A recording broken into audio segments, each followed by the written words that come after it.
काफी दूरी पर था। गांव बहुत ही खूबसूरत था,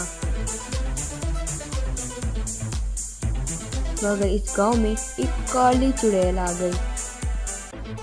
ये काली चुड़ैल रात भर गांव में घूमती और गांव का जो भी आदमी उसे दिखाई देता वो उसे घायल कर देती थी,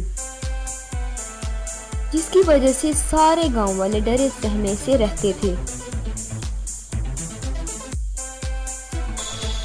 एक रात राजू अपने खेत से घर लौट रहा था कि तभी अचानक उसके सामने वो काली चुड़ैल आ गई, जिससे राजू बहुत डर गया। और जो ही चुड़ैल राजू की तरफ बढ़ती है, राजू भाग जाता है, मगर चुड़ैल भी उसका पीछा करते हुए उसके पीछे भागने लगती है। राजू घर पहुंचकर अपनी पत्नी को आवाज देता है कि जल्दी दरवाजा खोलो, मेरे पीछे चुड़ैल पड़ी है। उसकी पत्नी जल्दी से दरवाजा खोल देती है।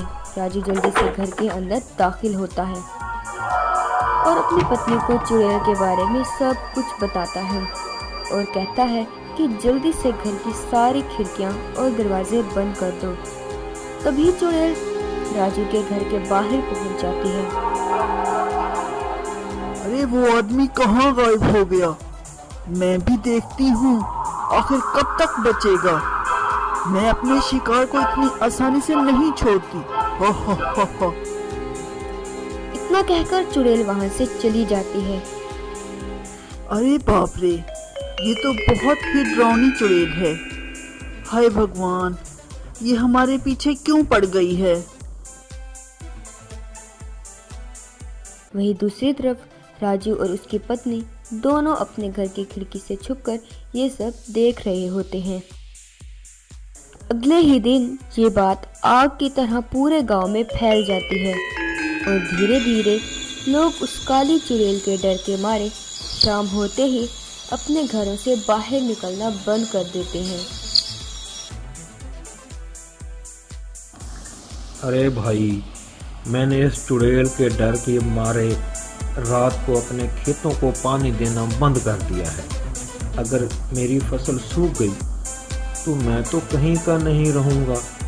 साहूकार का कर्जा कैसे चुकाऊंगा?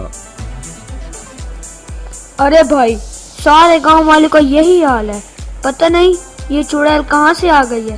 फिर एक दिन गांव की पास वाली नदी के किनारे एक बहुत बड़े तांत्रिक के आने के बाद कुछ गांव वालों को पता चलती है। वो लोग जाकर ये बात गांव के मुखिया जी को बताते हैं।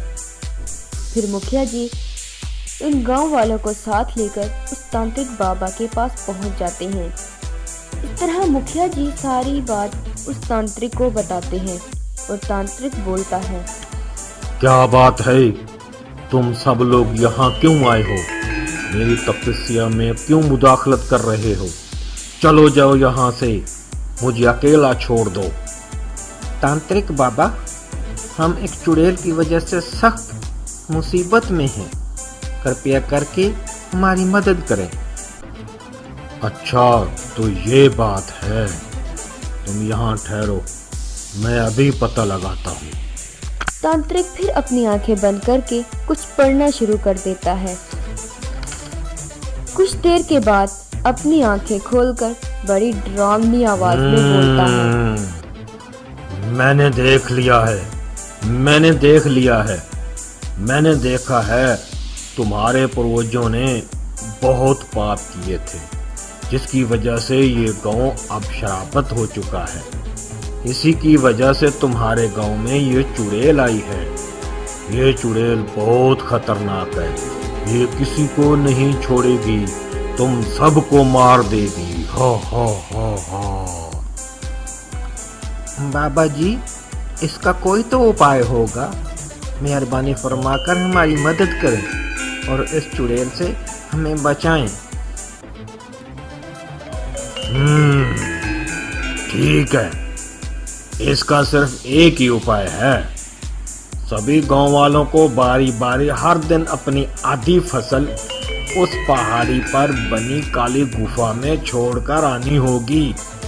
तभी इस चुड़ैल की भूख मिटेगी और शराब भी खत्म हो जाएगा और तुम जिंदा बच जाओगे। सभी गांव वाले उस तांत्रिक बाबा की बात को मानकर वहां से चले जाते हैं और फिर अगले दिन हर रोज उस गांव के लोग बारी बारी अपनी आधी फसल उस काली गुफा के पास जाकर रख आते हैं। कुछ दिनों के बाद राजू की बारी होती है, मगर राजू अपनी फसल नहीं देना चाहता था। एक दिन उसके मन में एक ख्याल आया। आज रात क्यों न छुप कर देखूं कि आखिर यह फसल गुफा से कहाँ जाती है। मुझे इसका पता लगाना होगा। उसके बाद रात को छुपकर वो जंगल से गुजरकर उस गुफा के पास जाता है और वहाँ झाड़ियों में छुपकर बैठ जाता है। ओह, अरे यहाँ तो चारों तरफ डरावना माहौल है, अंधेरा ही अंधेरा है। मुझे डर भी लग रहा है। चलो चलो देखते हैं क्या होता है। राजू ये सोच ही रहा होता है कि उसे वहाँ किसी के आने की आवाज़ सुनाई देती है।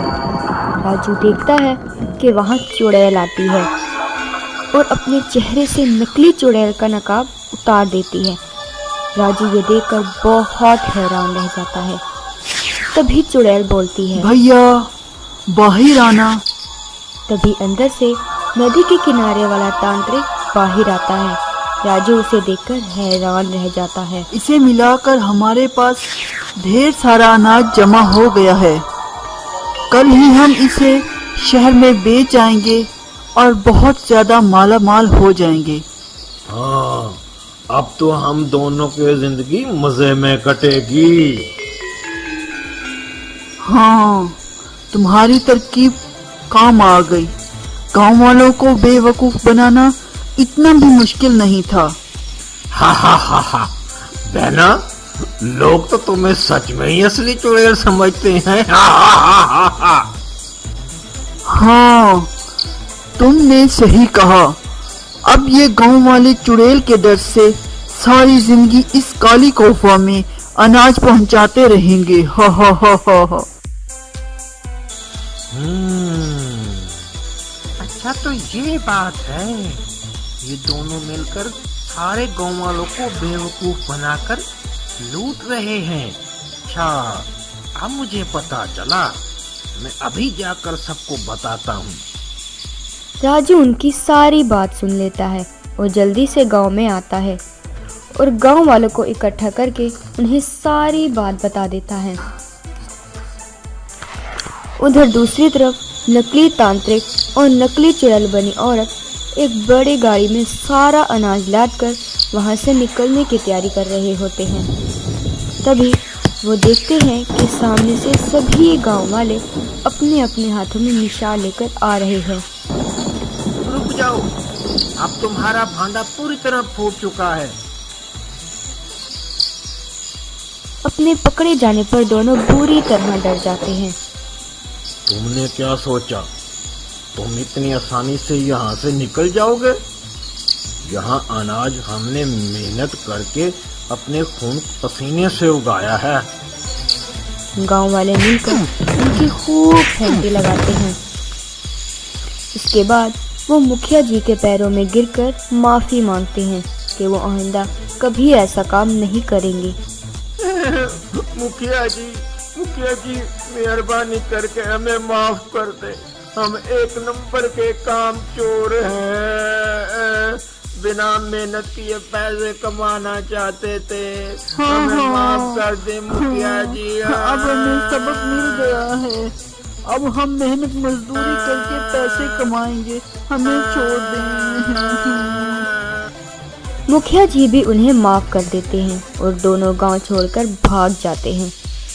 और सभी गांव वाले राजू से बहुत खुश होते हैं कि राजू की समझदारी से ये पकड़े गए। इसलिए तो कहते हैं कि किसी भी मसले का हल सूझबूझ से ही करना चाहिए और कभी हिम्मत नहीं हारनी चाहिए।